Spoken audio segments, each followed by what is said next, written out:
چلیں ڈاکٹر محمد شہباز صاحب، بعد میں آپ سے یہ پوچھنا چاہتا ہوں، کرنسی آپ کہتے ہیں فری فلوٹ ہے اور آپ کے ملک کے اندر ٹریڈ آپ کہتے ہیں مینیجڈ ہے. یہ سمجھ نہیں آئی. ٹریڈ آپ مینیج کرو گے کہ امپورٹ ہم کیا کر سکتے ہیں کیا نہیں کر سکتے. آپ کہیں گے کتوں کا کھانا نہیں آ سکتا، آپ کہو گے عورتوں کا میک اپ نہیں آ سکتا، آپ کہو گے یہ نہیں آ سکتا یہ نہیں آ سکتا. ٹریڈ جو ہے وہ فری مارکیٹ پہ نہیں چھوڑیں گے، لیکن جو ہے کرنسی کو فری فلوٹ پہ چھوڑیں گے. سمجھ نہیں آئی یہ کیسی فری مارکیٹ اکانومی ہے جہاں پہ کوئی چیز مینیجڈ ہے اور کوئی چیز فری فلوٹ پر ہے. یہ مجھے تھوڑا سا سمجھائیں ڈاکٹر صاحب. جی ڈاکٹر شہباز. بہت شکریہ. اس میں میرے خیال میں مرزا صاحب کی بات کو ہم لے لیتے ہیں. جیسے وہ کہہ رہے ہیں کہ 70 بلین کی امپورٹس ہیں، 25 یا 30 بلین کا ہمارا جو ایکسپورٹس ہے، بیچ میں جو 40 بلین کا گیپ ہے وہ ظاہر سی بات ہے ہم نے یہیں سے پورا کرنا ہے. تو میرا خیال ہے کہ جو پرابلم ہے وہ آپ کے گھر کے اندر ہے، کہ ہمیں یہ سوچنا چاہیے کہ وہ جو ہمارا گیپ ہے ایکسپورٹس اور امپورٹ کے درمیان، وہ جو ہماری ٹریڈ ہے کیا وہ ایگری بیسڈ ہے یا وہ انڈسٹریل بیس ہے یا وہ سب سے سیکٹر ہے. اور اس میں اگر آپ تھوڑا بڑی گہرائی سے ہم دیکھیں تو ہمیں گندم کی امپورٹ نظر آتی ہے، اس میں ہمیں جناب والا چینی کی امپورٹ نظر آتی ہے، اس میں ٹماٹر کی امپورٹ نظر آتی ہے. تو یہ ایسی چیزیں ہیں، اس میں ادرک بھی ڈال لیں آپ. یہ ایسی چیزیں ہیں جو ہم گھر میں پیدا کر سکتے ہیں. تو ہم نے ایگریکلچر سیکٹر کو اتنا زیادہ اگنور کیا. میں نہیں کہ 1970 کے بعد سے میں کوئی پالیسی نہیں دیکھ رہا پاکستان کے اندر کہ جس کی بیس پر میں کہہ سکوں کہ ایگریکلچر سیکٹر کو بڑی ترجیح دی آپ نے. تو وہ جو آپ کی اگنورنس تھی وہ آج آپ کے سامنے اتنا بڑا پرابلم بن گئی ہے. پھر دوسری بات یہ ہے کہ ہم جب مینجمنٹ کی بات کرتے ہیں تو ہماری جو اکانومی کے اندر لیکیجز ہیں وہ لیکیجز ہمیں بند کرنے چاہیے. بجائے کہ ہم یہ کہیں کہ اب ڈالر جو ہے وہ پاکستان سے افغانستان جا رہا ہے، پہلا کویشچن یہ ہے کہ وہ افغانستان کیوں جا رہا ہے، کیونکہ آپ چیزوں کو مینج کر رہے ہیں نا. اس کے بعد دوسری بات یہ کہ اب میں تھوڑا سا یہ بڑا اسینشل آپ نے پوائنٹ ریز کیا ہے، but I want you to hold that thought کیونکہ مجھے ایک چھوٹی سی بریک لینی ہے. بریک کے بعد پھر آپ ہی سے گفتگو کا آغاز کریں گے. Let's take a short break.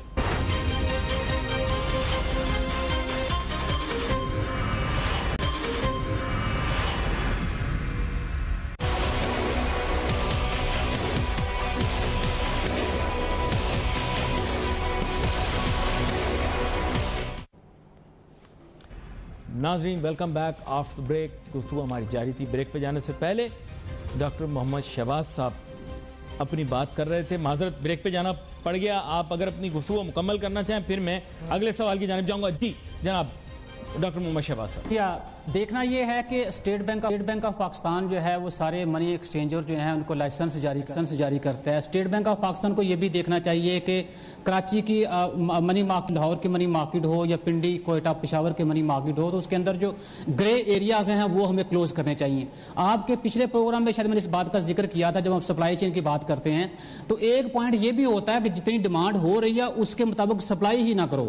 تو یہ جو سپلائی ہماری ہونی تھی وہ اسمگلنگ کی فارم میں وہ ہماری گیپ جو بڑھتا جا رہا ہے. اب یہ جو اسمگلنگ ہو رہی ہے، دیکھیں اب بارڈر بھی ہم نے کلوز کر لی، ہم نے باڑ لگا لی، تو ہمیں چاہیے نا کہ یہ جو اسمگلنگ ڈالرز کی ہو رہی ہے یہ ہمارے روپے کو افیکٹ کر رہی ہے، ہم اس اسمگلنگ کو کنٹرول کریں.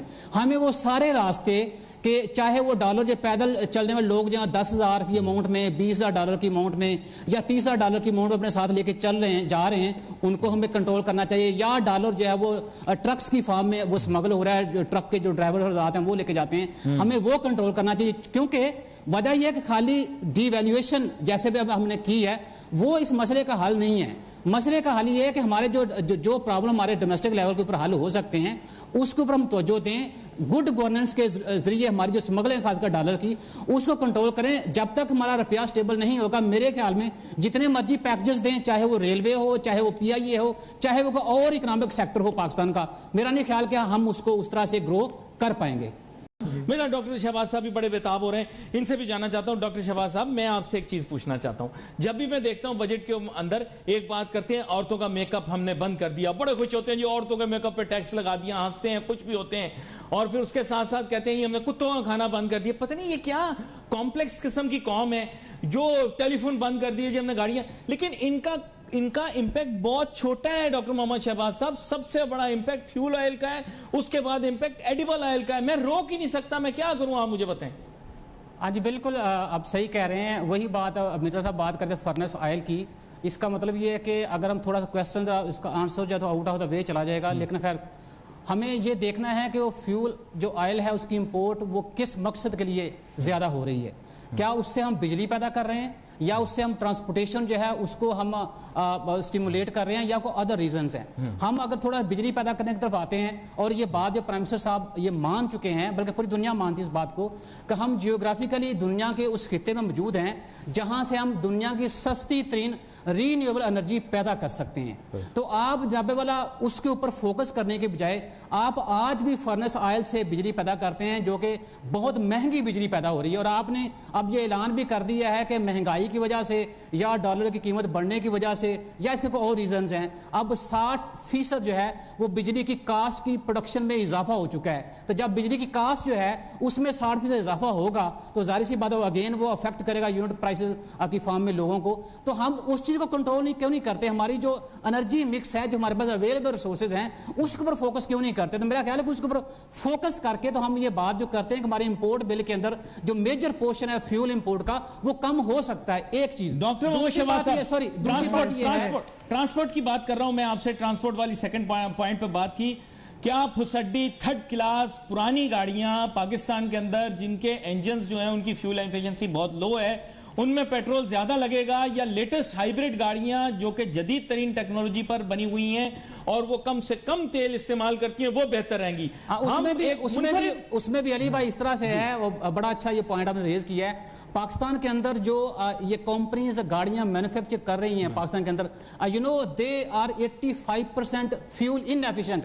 85% fuel ناظرین یہ inefficient. اسکرین پر آپ دیکھ سکتے ہیں پاکستان میں چلتی ہوئی ٹرانسپورٹیشن, یہ تھرڈ کلاس بسیں, رکشے اور یہ تھرڈ کلاس پرانی ٹرانسپورٹیشن کی گاڑیاں فیول میں کتنی ایفیشنٹ ہوں گی یہ آپ خود جانتے ہیں. اگر ہم نئی جدید گاڑیوں کی امپورٹ کو بند کریں گے اور یہ تھرڈ کلاس گاڑیاں پرانی گاڑیاں جو فیول زیادہ کھاتی ہیں ان کو الاؤ کریں گے تو ہمارا تیل زیادہ لگے گا. جی سوری. اچھا, اس کے بعد دوسری بات یہ ہے کہ آپ دیکھیں, آپ اپنے شہر دیکھیں, کراچی دیکھیں, لاہور دیکھیں, جب آئے وقت جو ہے, اب تو بلکہ آئے دن کی بات نہیں کر رہا, ہر آنے والے منٹ کے ساتھ ٹریفک جام. کیوں؟ بے ہنگم ٹریفک. آپ نے ماس ٹرانزٹ جو تھا آپ کی ٹرانسپورٹیشن وہ منصوبے اپنے سارے کٹائی میں ڈال دی. آپ کے ساتھ دیکھ لیں, کبھی میٹرو ہے تو اس کے اوپر ایشو اٹھ جاتا ہے, کبھی گرین اب ٹرین اس کے اوپر ایشو اٹھ جاتا ہے. تو یہ چیزیں جو ہیں یہ آپ کو پتا تھا, اس کے اوپر باقاعدہ کمیٹیز ہیں, اس کو باقاعدہ اس کی فیزیبلٹی رپورٹس بنی تھیں. آپ کو اس وقت کاسٹ ایفیشنسی جو ہے اس کا خیال رکھنا چاہیے تھا, چیزوں کو لے کے چلنا چاہیے تھا. دوسری بات جو آپ سے میں کر رہا تھا, ابھی آپ اس کی انفلیشن کی بات کر رہے تھے, وہ مجھے ڈر تھا میں کہیں وہ بھول نہ جاؤں. آپ یہ بات کر رہے تھے کہ جب فیول کی پرائسز بڑھتی ہیں یا ڈالر کی پرائس بڑھتی ہے تو اس سے مہنگائی آتی ہے. تو میرے خیال میں ہم ایک آسپیکٹ جو ہے نا اس کو بھول جاتے ہیں, وہ یہ کہ اب ظاہر سی بات ہے جب فیول کی پرائسز بڑھیں گی کاسٹ آف پروڈکشن بڑھے گی آپ کی. جب آپ کی ڈالر کی پرائسز بڑھے گی تو آپ جو مشینری امپورٹ کرتے ہیں اس کی پرائسز میں اضافہ ہوگا. تو یہ میرا ملا کے آپ کی کاسٹ آف پروڈکشن میں اضافہ کریں گے, جس سے پھر آپ کی مہنگائی میں اضافہ ہوگا. تجسس پیدا کر دیتے ہیں لوگوں کے لیے, تجسس پیدا کر دیتے ہیں. چھوٹ لیتے ہیں بریک کے بعد, واپس آ کے آپ بھی اپنی بات